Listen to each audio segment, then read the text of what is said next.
Hello students, welcome to another new video. So last वाले video में हम already पढ़ चुके हैं निजी उपक्रम के बारे में, सार्वजनिक उपक्रम के बारे में, और आज वाले वीडियो में पढ़ने वाले हैं भूमंडलीय उपक्रम के बारे में। So basically we have to know about the भूमंडलीय उपक्रम की भूमंडलीय की एक्चुअली में डेफिनेशन क्या है, भूमंडलीय होता क्या है।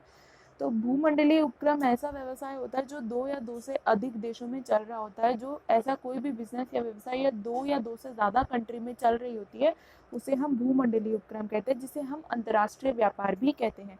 तो देखिए भूमंडलीय, तो वैश्विक व्यापार आमतौर पर अंतर्राष्ट्रीय व्यापार को संदर्भित करता है। अब अंतर्राष्ट्रीय व्यापार क्या होता है? अंतर्राष्ट्रीय मतलब एक से ज़्यादा राष्ट्र में जो चल रहा होता है वो अंतर्राष्ट्रीय व्यापार होता है। तो वैश्विक व्यापार किसको संदर्भित करता है? अंतर्राष्ट्रीय व्यापार को।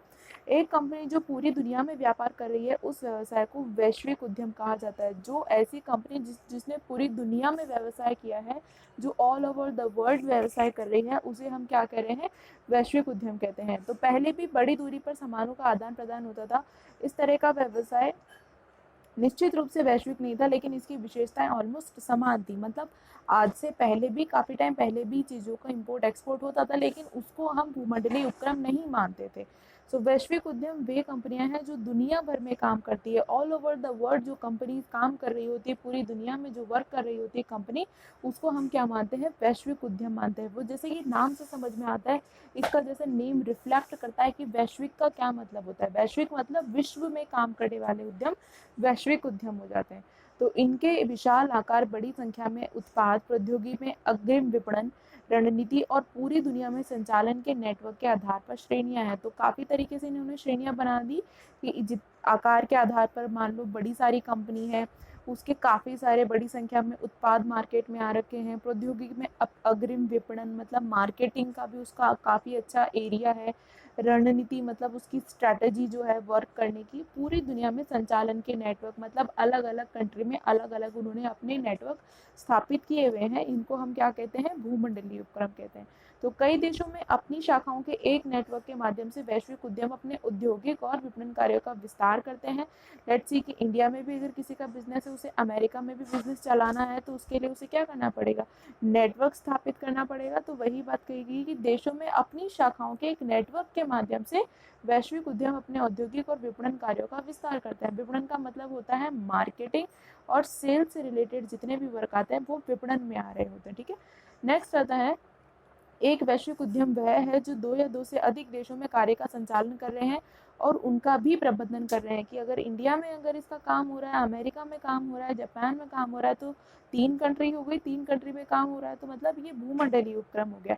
और इन तीनों देशों में ही ये काम का बराबर तरीके से संचालन कर रहे होते हैं। ऐसा नहीं कि सिर्फ इंडिया में काम हो रहा है, अमेरिका और जापान में नहीं हो रहा, तीनों जगह बराबर काम हो रहा होता है।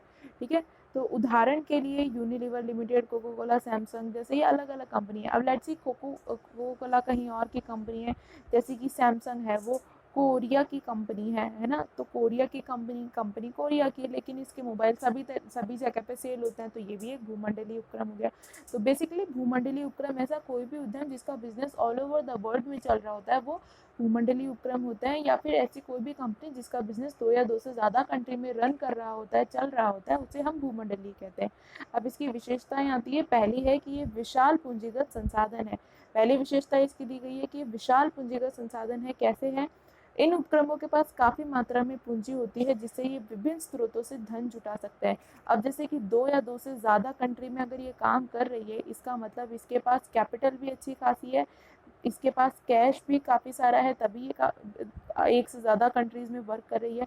तो यही इसमें दिया हुआ है कि इन उपक्रम के पास काफ़ी मात्रा में पूंजी होती है, जिससे ये विभिन्न स्रोतों से धन जुटा सकते हैं, जैसे कि समता अंश, ऋण पत्र और बॉन्ड जारी करना, वित्तीय संस्थानों और अंतर्राष्ट्रीय बैंकों से ऋण लेना। जैसे कि मान लीजिए किसी बैंक से ऋण ले लिया, जैसे Rajasthan bank of sorry reserve bank of India RBI से अगर आपने लोन ले लिया, या फिर अगर आपकी बहुत बड़ी कंपनी है तो आपने वर्ल्ड बैंक से लोन ले लिया। तो आप किसी भी तरीके से किसी भी अंतर्राष्ट्रीय बैंक से भी आप लोन ले सकते हैं। पूंजी बाजार से धन प्राप्त करना, ये सब है इसका पहली विशेषता कि इसके पास विशाल पूंजीगत संसाधन होता है। नेक्स्ट बात आती है कि विदेशी सहयोग।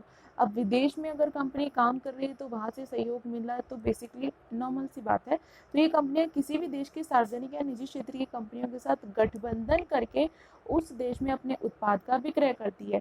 तो अगर कोई इंडिया की कंपनी है अमेरिका में बिजनेस कर रही है, तो दोनों की कंपनियां मिलेगी तभी तो बिजनेस होगा। तो यही चीज़ इसमें कही गई है कि सार्वजनिक या निजी क्षेत्र की कंपनियों के साथ गठबंधन हो रहा है। गठबंधन का मतलब ये है कि दोनों साथ में जुड़ रही है, मिलके काम कर रही है और उस देश में अपने उत्पाद का विक्रय कर सकती है। सो बहुराष्ट्रीय कंपनियों के सहयोग से अन्य कंपनियां भी लाभान्वित हो सकती है। इससे क्या होता है, दूसरी कंपनी को भी काफ़ी अच्छा प्रॉफिट हो जाता है। थर्ड बात आती है उन्नत तकनीक। अब जो टेक्नोलॉजी इंडिया में है वो अमेरिका में चली जाएगी और जो टेक्नोलॉजी अमेरिका में है वो टेक्नोलॉजी इंडिया में आ जाएगी। क्यों? क्योंकि दोनों मिलकर के साथ में काम कर रही है, तो टेक्नोलॉजी भी तो एक्सचेंज हो जाती है यहाँ पे। तो यही बात है कि उन्नत तकनीक, इनके पास उत्पादन की क्या होती है, उन्नत तकनीकी होती है, काफ़ी हाई लेवल की टेक्नोलॉजी इनके पास हो जाती है। अतः जिस किसी भी देश में व्यवसाय हेतु जाती है उस देश के औद्योगिक विकास को स्वयं ही बढ़ावा मिल जाता है। औद्योगिक विकास को बढ़ावा बेसिकली किस चीज़ से मिलता है, मेन कि आपकी तकनीक में जितना बढ़ावा होगा, आपकी टेक्नोलॉजी जितनी इनोवेट होगी, उतना ही आपका औद्योगिक विकास, इंडस्ट्रियल डेवलपमेंट होता चला जाएगा। इससे स्थानीय साधनों और कच्चे माल का श्रेष्ठतम उपयोग भी संभव होता है। बहुराष्ट्रीय कंपनियों द्वारा प्रदान की गई तकनीकी प्रगति के कारण कंप्यूटरीकरण और अन्य आविष्कार हुए हैं। तो कंप्यूटरीकरण कहाँ से आया है, मतलब इंडिया में तो नहीं पहले था, ये किसी फॉरेन से हमने अडॉप्ट किया है, बाहर से हमने अडॉप्ट किया है।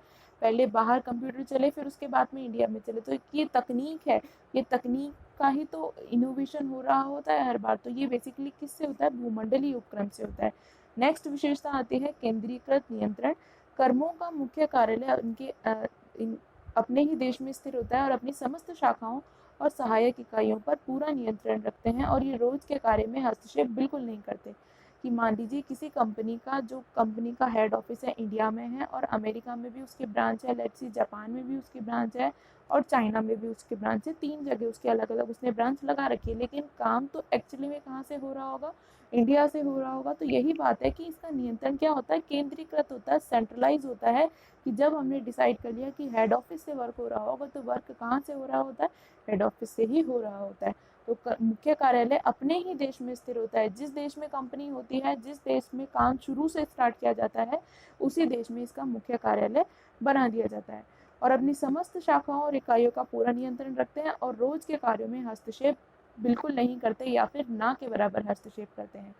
फिफ्थ आता है उत्पादन में नवीनता। उत्पादन भी नवीन होंगे। नवीन का मतलब नए नए प्रोडक्शन होते जाएंगे, क्योंकि टेक्नोलॉजी आप नई नई अडॉप्ट कर रहे हैं, नई नई तकनीक आप लेके आ रहे हैं, तो उत्पादन भी नवीन होते चले जाएंगे। सो इन उपकरणों के उच्च आधुनिक अनुसंधान और विकास विभाग के होने के कारण ये नए उत्पादों के विकास और वर्तमान उत्पादों की उत्तम डिजाइन बनाने को हमेशा तैयार रहते हैं, जिसके फलस्वरूप इनके उत्पाद क्रय करने के लिए उपभोक्ता में रुचि बनी रहती है। अभी जैसे कि आईफोन है, कुछ नया लॉन्च हो रहा होता है, तो फिर क्या लगता है लोगों को कि भाई हम भी खरीदें। क्यों? क्योंकि वो नया है, उसमें टेक्नोलॉजी को चेंज है, प्रोडक्शन में चेंज हो रहा होता है। इसलिए हर बार जब भी आप भूमंडलीय उपक्रम की बात कर रहे होते हैं, इसका मतलब है कि आप टेक्नोलॉजी में चेंज की बात कर रहे हैं, आप इनोवेशन की बात कर रहे हैं, आप प्रोडक्शन में चेंजेस की बात कर रहे होते हैं। तो ये सब किस में आता है, भूमंडलीय उपक्रम में आता है। तो उत्पादन में नवीनता का मतलब कि आप जब भी कोई नया काम करेंगे, उसके साथ आपके उत्पाद भी परिवर्तित होते चले जाएंगे, आपका प्रोडक्शन भी चेंज होता चला जाएगा। फिर आता है बाजार क्षेत्र का विकास। एक कंपनी इंडिया में ही बिजनेस करे, फिर मान लीजिए कोई कंपनी है जो इंडिया में भी कर रही है, लेट्स से अमेरिका में भी कर रही है, जापान में भी, चाइना में भी कर रही है और भी काफ़ी सारी, स्विट्ज़रलैंड में भी कर रही है, बहुत सारी जगहों पे अगर वो काम कर रही है, तो मतलब उसका बाजार भी तो बढ़ गया। एक तो पहले वो इंडिया में काम कर रही थी, मतलब एक बाजार था, अब उसके पास इंडिया के अलावा 4 बाजार और है, तो इसके बाजार क्षेत्र का भी विस्तार हुआ है। सो इन उपकरणों का कार्य क्षेत्र विदेशों में भी होता है, अतः इनकी विपणन सीमा में विस्तार होता है। विपणन का मतलब इनका मार्केटिंग एरिया भी बढ़ता चला जाता है। अपने विशाल आकार के कारण ये बाजार में एक प्रमुख स्थान पर काबिज है। नेक्स्ट है रोजगार के अवसर। अब जितनी ज़्यादा कंपनीज होगी, जितनी ज़्यादा उनकी टेक्नोलॉजी चेंज होगी, जितना प्रोडक्शन उनका बढ़ेगा, उतने ही ज़्यादा एम्प्लॉयमेंट अपॉर्चुनिटी होगी, रोजगार के अवसर भी उतने निकलते जाएंगे। सो बड़े पैमाने पर संगठन होने के कारण उनके द्वारा अनेक लोगों को रोजगार के अवसर दे दिए जाते हैं।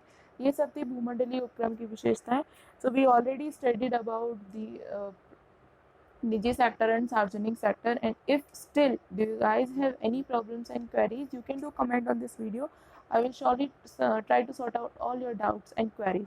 Till be prepared, be safe.